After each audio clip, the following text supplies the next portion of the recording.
Welcome to this video at sa ating Mikrotik tutorials. Ngayong araw ay magle-level up na tayo ng mga topics na i-discuss para sa ating Mikrotik tutorial series.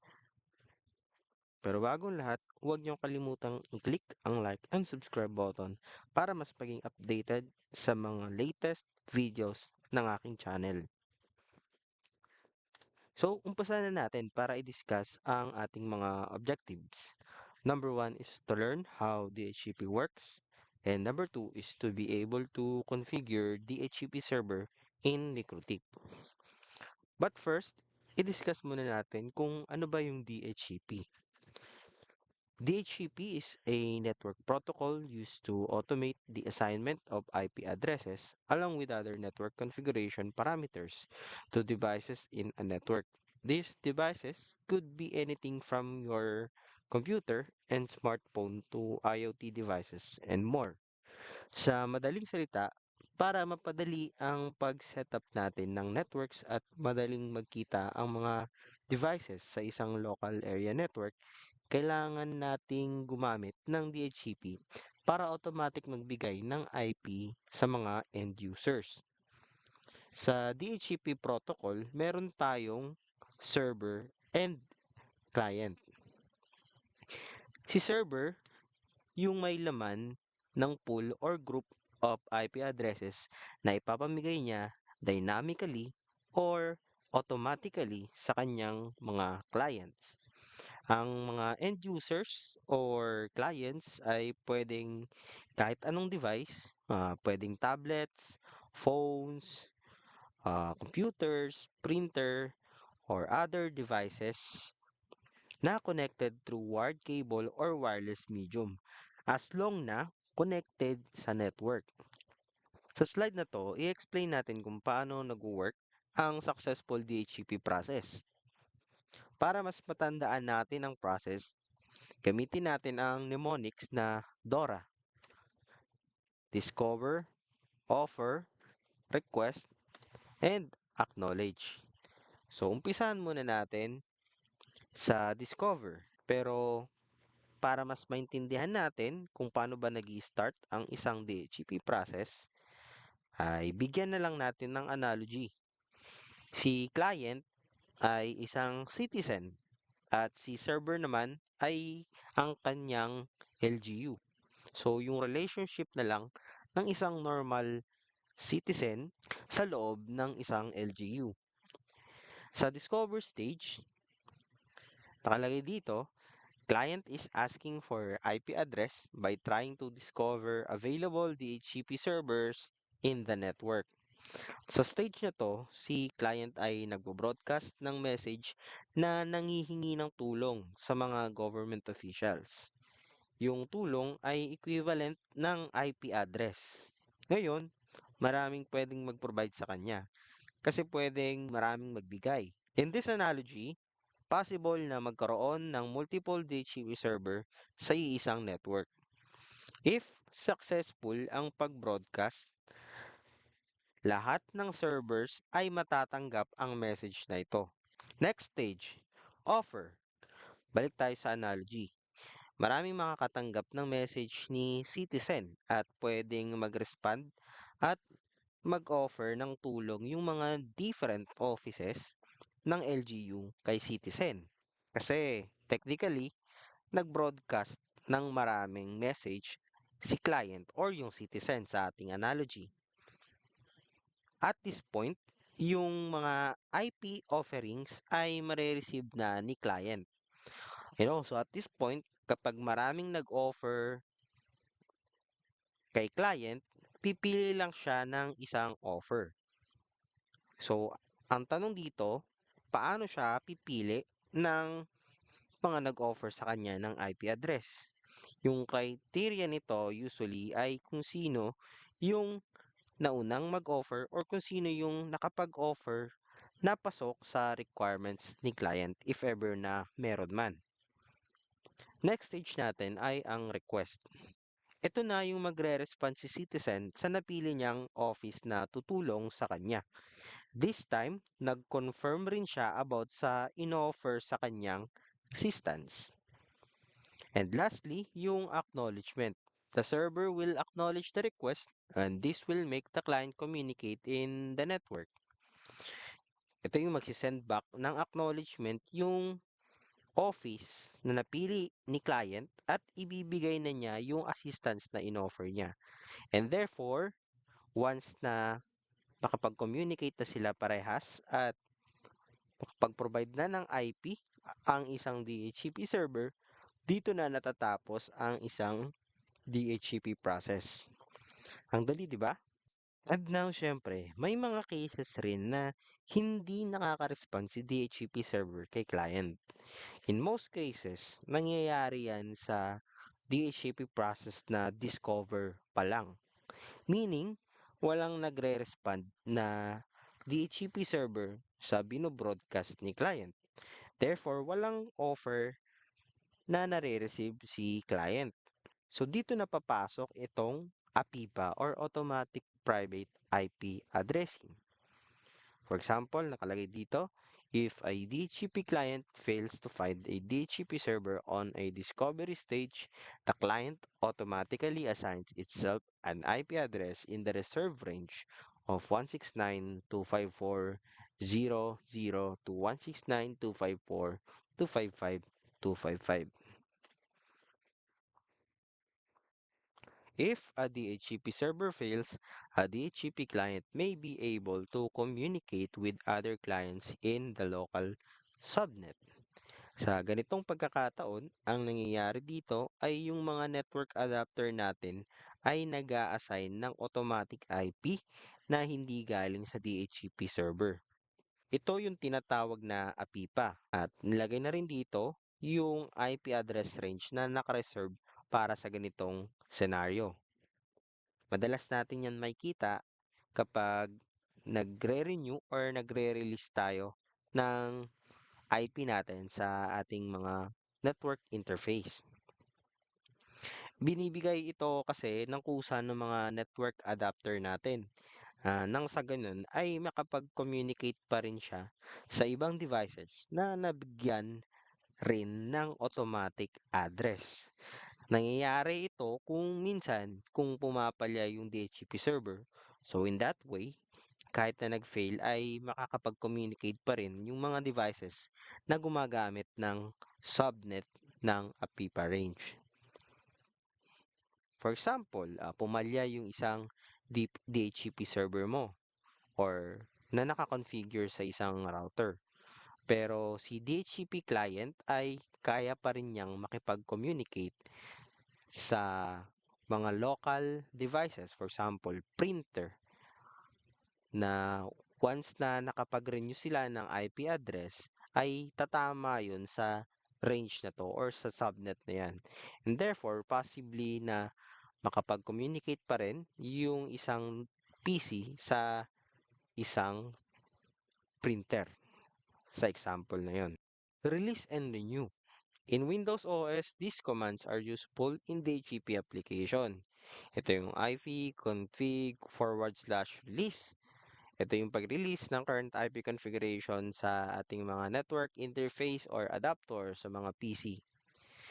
IP config renew triggers network adapters to send requests to DHCP server. Sa slide lang na to, nilagay ko lang yung isa sa mga useful commands sa Windows OS pag gumagamit tayo ng DHCP. Yan yung release and renew. Pag-release, kiniklear lang niya yung existing IP configuration ng adapter mo, kagaya ng IP, subnet, at gateway. Pag-renew naman, magre-request ka sa DHCP server ng IP address or ipapa-update mo yung pinahiram sa yung IP address ng server. Ayan. So ngayon, isetap lang natin ang ating lab sa ating Eve. So, click lang natin tong add object, network, and click natin tong management cloud. So, create tayo ng network interface papunta sa ating desktop. And then click lang natin tong add object, node, MikroTik Router OS, At i-click lang natin tong save. I-connect natin to. Ilagay natin dyan. Select lang natin yung interface 1. So, mangyari dito, yung interface 1 natin ay nakakonect at magsisilbing uplink ng ating MikroTik device. And then, mag-setup lang tayo ng isang virtual PC. I-connect na lang natin siya sa port 4 ng ating MikroTik device.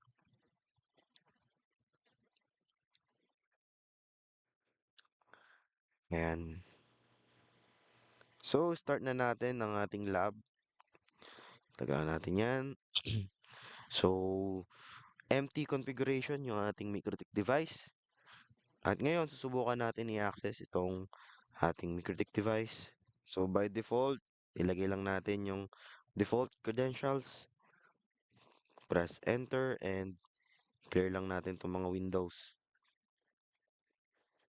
Close all window. Yan, para from the start tayo.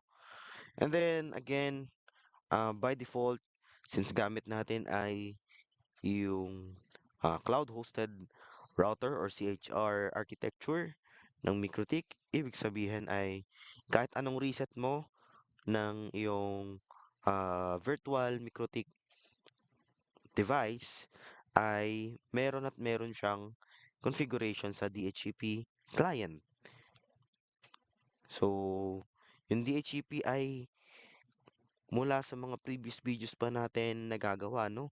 Kasi na-access natin yung device through its IP address and yung IP address na nakukuha natin ay from the DHCP server na binibigay ng ating VMware.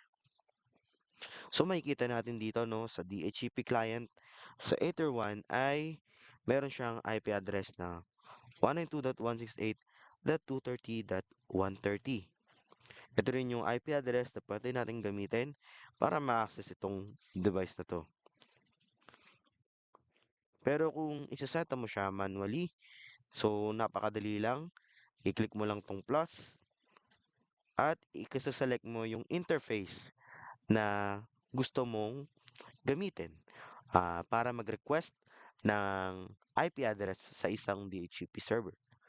And then may option ka dito na i-click yung or gamitin yung peer DNS at peer NTP. Ibig sabihin, yung DHCP server mo ay kokopyahin niya ay ipoprovide niya yung configured DNS sa server at kokopyahin yun ng DHCP client. Pag check mo yan, ibig sabihin pares kayo ng DNS ng DHCP server. Pwede mo rin gamitin itong use peer NTP or network time protocol.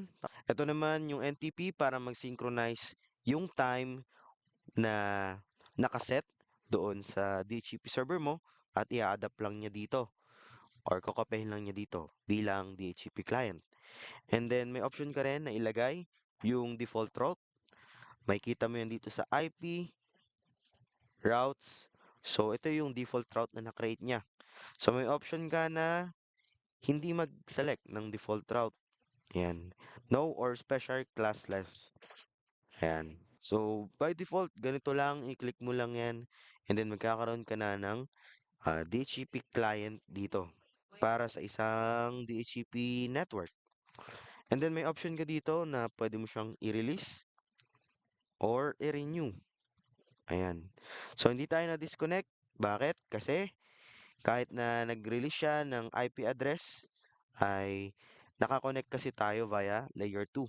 Makikita natin dito sa pinakataas. So, kahit na i-release natin yan or palitan na maging magkaiba yung IP address ng MikroTik device, so makaka-connect pa rin tayo at hindi tayo madi-disconnect. Actually, napakadali lang mag-setup ng DHCP server sa MikroTik device, no? Kasi meron tayong DHCP setup. Ito yung parang wizard para madali mong i-configure yung isang DHCP server. Pero bagong lahat, kailangan number one ay makonfigure mo muna or makapag-decide ka muna kung ano yung magiging IP address network ng DHCP server mo. Let's say for example, ang gusto na lang nating i-setup is 10.0.0.0/24 para sa ating DHCP network. And then if nakapag-decide na tayo ng network natin for the DHCP server, so i-configure muna natin yung interface na gagamitan natin ng DHCP server. In our case, since dun nga sa example natin, connected sa port 4 ng MikroTik device yung virtual PC, so ang magiging DHCP interface natin ay yung port 4. Therefore, yung port 4 ay i-configure natin ng DHCP Gateway IP. So, punta tayo dito sa IP, addresses, click lang natin yung plus, and then select natin yung interface 4 at yung address i-select natin or i-configure natin yung 10.0.0.1/24. Depende sa trip mong gawing gateway IP. /24 for the subnet mask ng ating DHCP network. So, click lang natin yung OK. And then, balik tayo dito sa DHCP server. Click lang natin yung DHCP setup. I-click natin yung interface. Next. And then, kung makikita natin dito ay automatically niyang tinype na yung DHCP address space or network na gagamitin natin sa DHCP. Inassume niya na ito yung network niya dahil based doon sa interface 4 or Ether 4 na kinonfigure natin, yung network natin dyan is 10.0.0.0 at yung subnet mask natin is /24. Kaya yun yung automatic niyang inassume. I-click lang natin yung next at i-assume rin niya na ang gateway mo for the DHCP network ay yung IP address na kinonfigure mo doon sa interface, which is yung 10.0.0.1. Click lang natin yung X, next, and then may kita natin dito no, may option tayo na ilagay yung IP ranges na ipapahiram natin sa mga DHCP client. May inassume niya no na .2 hanggang .254 yung ipapahiram natin sa kanya. Kasi yung .1 ay hindi na natin pwedeng ilagay dahil para na yon sa gateway natin, no? Magkakaroon tayo ng IP conflict kapag ka nag naipamigay pa natin yung .1 na yon.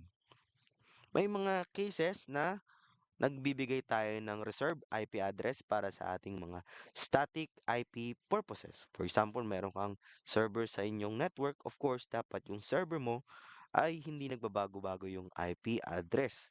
Kasi pag nag-DHCP ka, may tendency na magbago ka ng IP once na ma-expire yung lease time na sinet mo.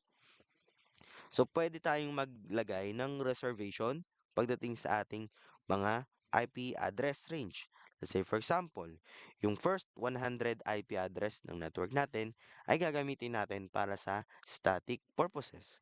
So, pwede nating ilagay na yung 101 hanggang the rest of the subnet natin ay yung ipapahiram lang nating IP address sa loob ng DHCP network. So, i-click lang natin yan. Click next. And then, dito na tayo sa DNS server. Yung nilagay niya dito o yung automatically niyang dinetect ay yung DNS server na dynamically niyang nakuha from our uplink. We're gonna take a look dito sa IP DHCP client, no?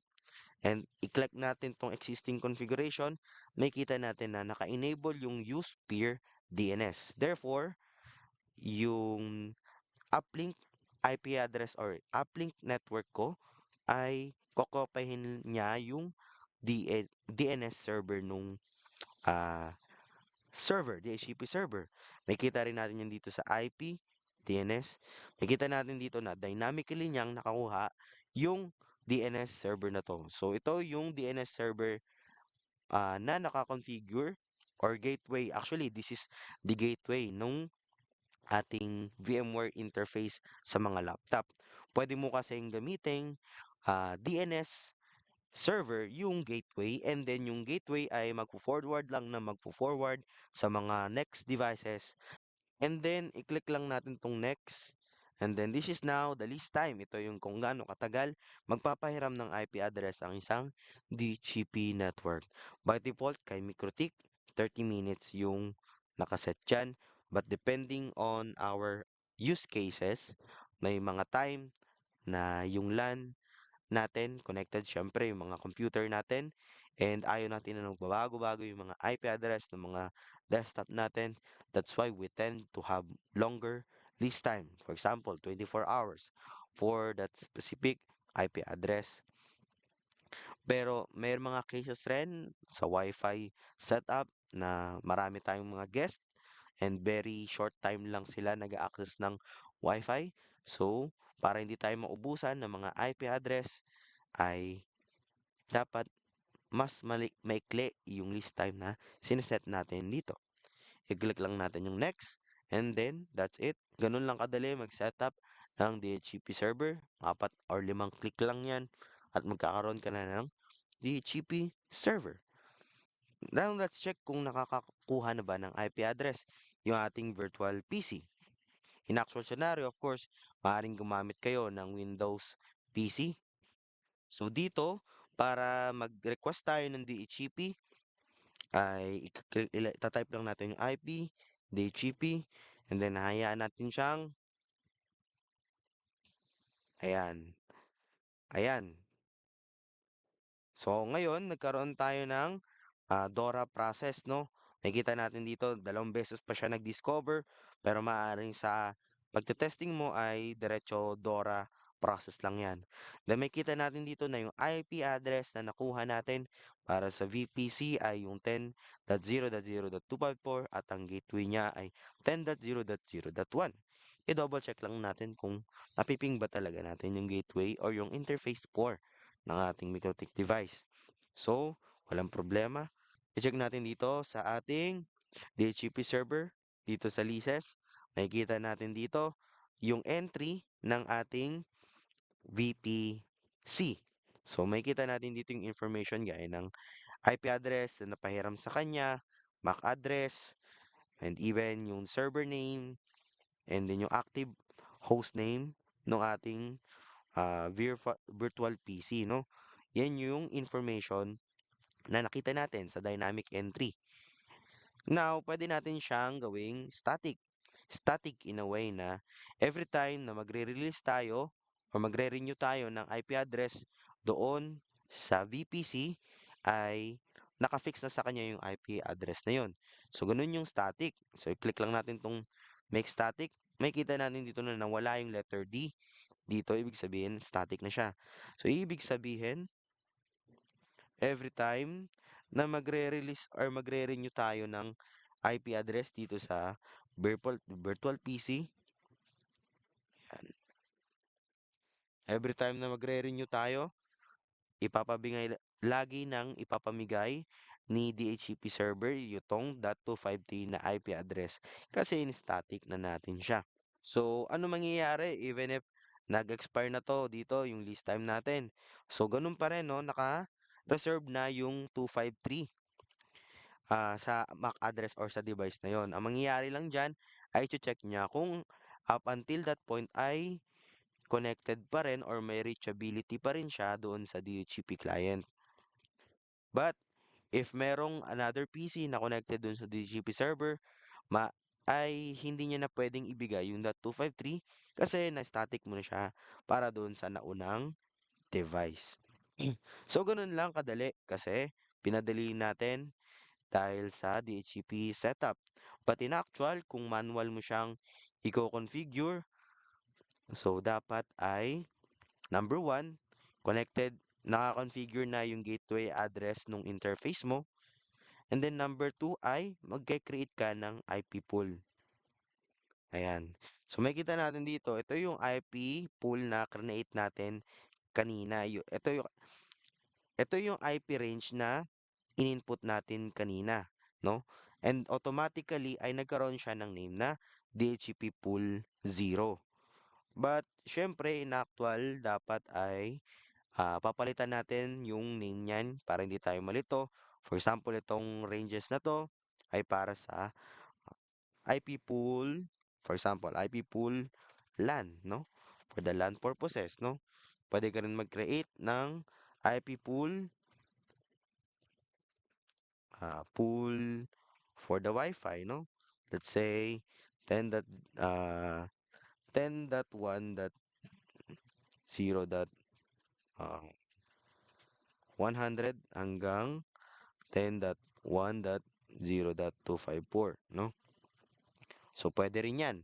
Pero yan, full pa lang yan. So, hindi mo pa siya nilalagay sa actual DHCP server, no? Kailangan mo mag-create ng panibago kasi this is actually different network na, no? Yung nauna is 10.0 and then itong create natin is different network na, 10.1, no? So, yun yung nangyari dun sa setup or sa wizard na ginawa natin kanina na kapag create siya ng automatic IP pool, no? Pero in manual method, pwede natin actually palitan yan dito sa address pool, no? Ayan, yung create nating IP pool Wi-Fi, pwede natin i-click yan and or yung nirename natin. So, mag-update lang yan.